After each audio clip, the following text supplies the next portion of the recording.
تھوڑا سا میں نے آپ کو بتایا کہ کہنے والا کون ہے اور کتاب کون سی ہے.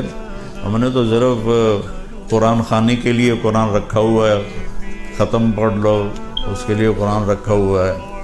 اور ہمارے بیچارے قرآن جیسا مظلوم کم از کم بر صغیر میں تو شاید ہی کہیں ہو، بالکل ان پڑھ خطیب بن کے بیٹھے تقریریں کر رہے ہوتے ہیں. مولوی صاحب بیان کر رہا تھا یوسف علیہ السلام کا قصہ کہ یوسف علیہ السلام کو ان کے بھائیوں نے کنویں میں ڈالا. تو وہ ہمارے ہاں طرز بھی لگاتے ہیں، جب یوسف علیہ السلام انہوں نے بھائیوں نے کھوئے چڑھے تھے، آواز آئی، اگو بھول گیا لَتُنَبِّئَنَّهُمْ بِأَمْرِهِمْ هَٰذَا، تو آواز آئی اور یاد کر رہا ہے. اب یاد آیا نہیں تو کہتا اوے لوگ کو مسئلہ سن لو، پھر نہ آکھا جب مولوی نے دسیا نہیں. جب یوسف علیہ السلام انہوں نے بھائیوں نے کھوئے چڑھ رہے آتے، آواز آئی، اب پھر بھول گیا. پھر کہتا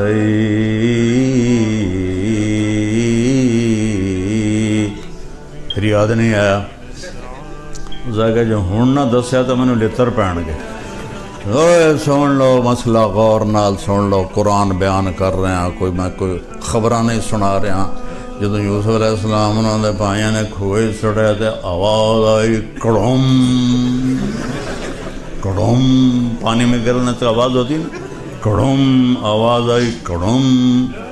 یہ تو قرآن کے ساتھ ہو رہا ہے. کبھی آپ نے اٹھا کے دیکھا کہ اللہ کیا کہتا ہے؟ کیا کچھ کرتے ہو، کیا کچھ پڑھتے ہو، کیا کیا پڑھائیاں کرتے ہو، ساتھ جاب بھی کرتے ہو. یہ جو ہمارے بچے آتے ہیں بیچارے جاب بھی کرتے ہیں، پڑھائیاں بھی کرتے ہیں. کبھی قرآن بھی اٹھا کے دیکھا کہ اللہ مجھ سے کیا کہہ رہا ہے؟ تو اللہ تعالیٰ نے کہا ہے کہ لِيَبْلُوَكُمْ أَيُّكُمْ أَحْسَنُ عَمَلًا، میں تمہیں آزما رہا ہوں. تم نے مر کے میرے پاس آنا ہے. تم میں سب سے خوبصورت عمل کون کرتا ہے؟ یہ نہیں کہا تم میں زیادہ عمل کون کرتا ہے، تم میں خوبصورت، زیادہ خوبصورت عمل کون کرتا ہے. صحابہ اتنے عبادت گزار نہیں تھے جتنے تابعین تھے. صحابہ کا اتنا علم نہیں تھا جتنا تابعین کا تھا. حضرت خالد بن ولید جیسی شخصیت فجر کی نماز پڑھائی، تھوڑا سا قرآن ایک جگہ سے پڑھا، تھوڑا سا ایک جگہ سے، تھوڑا سا ایک جگہ سے، اس طرح کر کے فجر کی نماز پوری کی.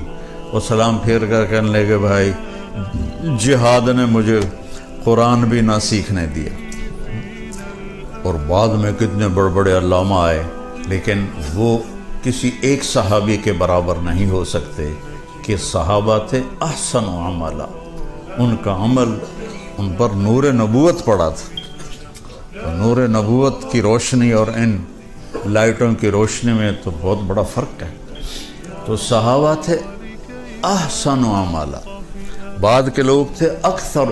کسی صحابی نے 40 سال فجر کے عشاء کے وضو سے فجر نہیں پڑھی، کسی صحابی نے.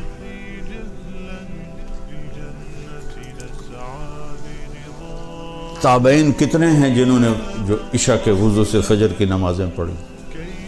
تو اللہ تعالیٰ ہمیں ہمارا پیپر ہو رہا ہے تو میں خلاصہ کر کے بتا رہا ہوں کہ ہم میں سے زیادہ خوبصورت عمل کون کرتا ہے. ایک واقعہ سناتا ہوں. تبوک کے موقع پر آپ نے فرمایا چندہ کٹھا کرو. حضرت عثمان رضی اللہ تعالیٰ عنہ نے 10,000 سپاہیوں کا کھانا پینا انتظام کیا اور 300 دینار اوپر دیے. تو ہمارے نبی ایسے آپ کے دیناروں کو ایسے ان سے کھیل رہے تھے اور فرما رہے تھے ما علی عثمان اللہ یعمل بعدا، عثمان آج کے بعد تو کچھ بھی نہ کر، تیری جنت واجب ہوگی. عبد الرحمن بن عوف اپنا سارا مال اٹھا کے لے کر آئے اور پورا مال صدقہ کر دیا.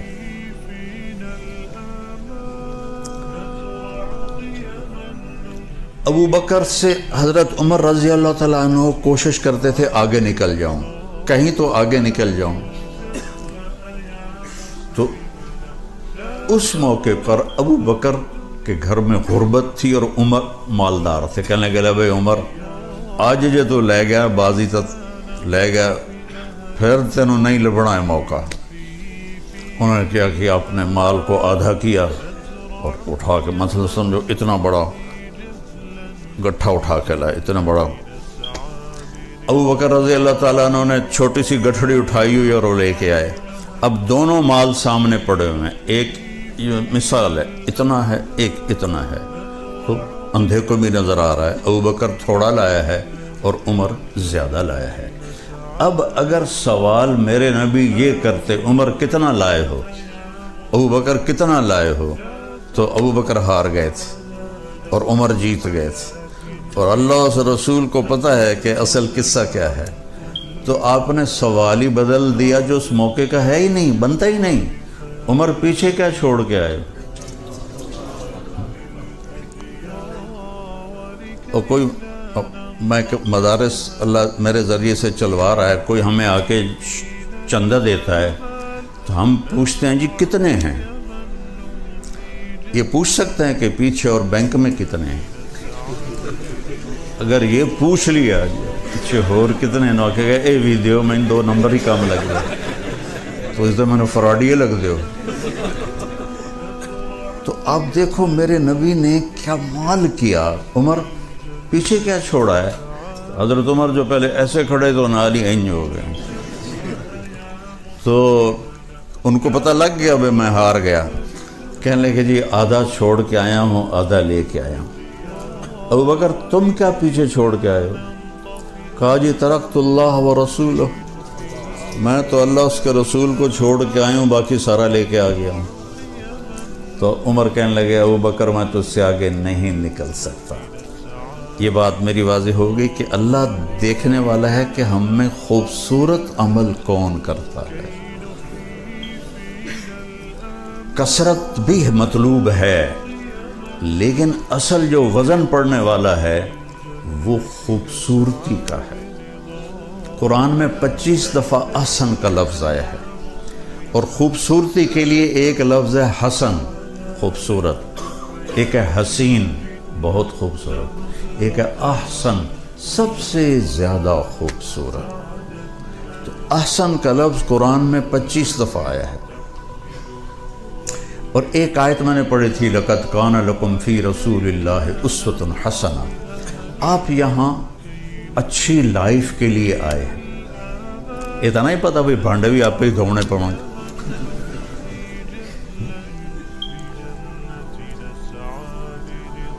لائف خوبصورت ہو وہ کپڑے گاڑی پیسے کے ساتھ اس کا کوئی تعلق نہیں، کیونکہ زندگی اندر ہے باہر نہیں ہے.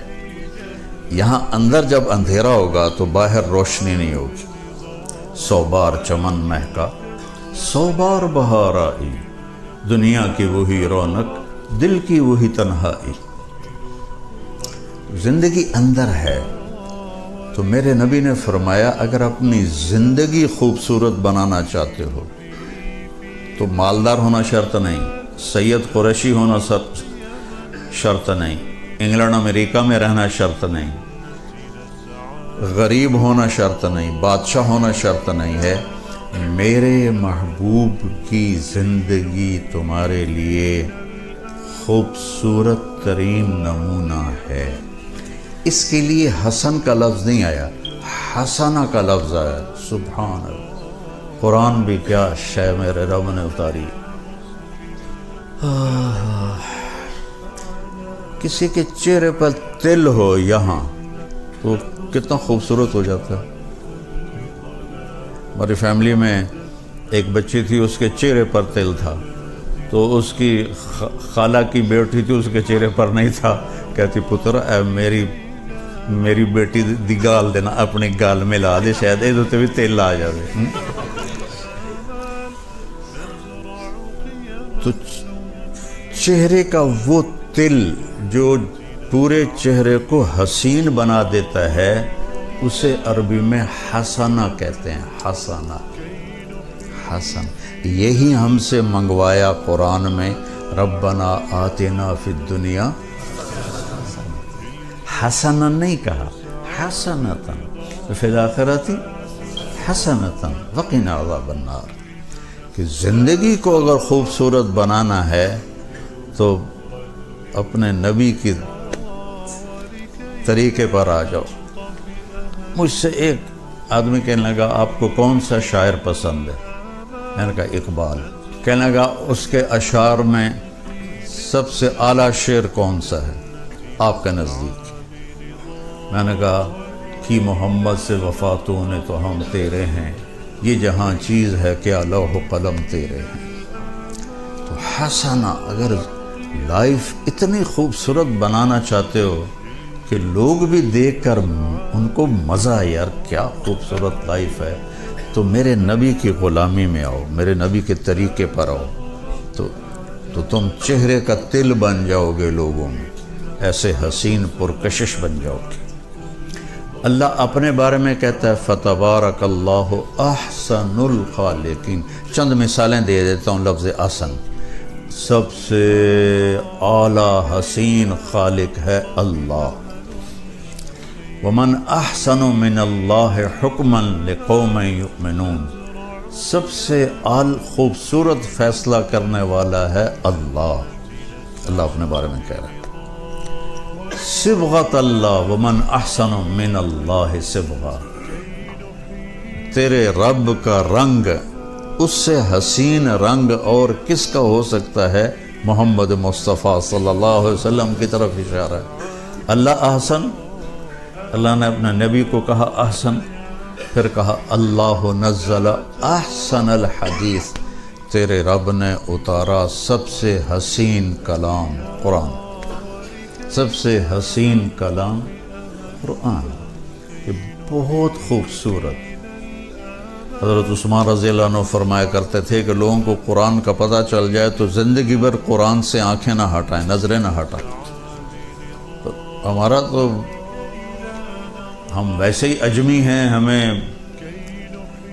اجمی تو اجمی ہیں۔ اب عرب کے بدوؤں کا حال یہ ہے، ابن جوزی نے لکھا ہے کہ وہ امام صاحب نماز، یہ صحیح واقعہ ہے، ایسا لطیفہ نہیں، امام نماز پڑھا رہا تھا تو انہوں نے سورہ نوح شروع کی، اِنَّا أَرْسَلْنَا نُوحًا إِلَىٰ قَوْمِهِ، تو آگے بھول گئے، تو پھر انہوں نے دوبارہ دہرایا اِنَّا أَرْسَلْنَا نُوحًا إِلَىٰ قَوْمِهِ، کسی نے لقمہ بھی نہیں دیا، وہ پھر بھول گئے، پھر تیسری دفعہ پڑھا اِنَّا أَنزَلْنَا نُوحًا إِلَىٰ قَوْمِهِ، پیچھے ایک بدو عرب کھڑا تھا، کہنے لگا جو نوح نہیں جانتا تھا کسی اور نو گھل دے۔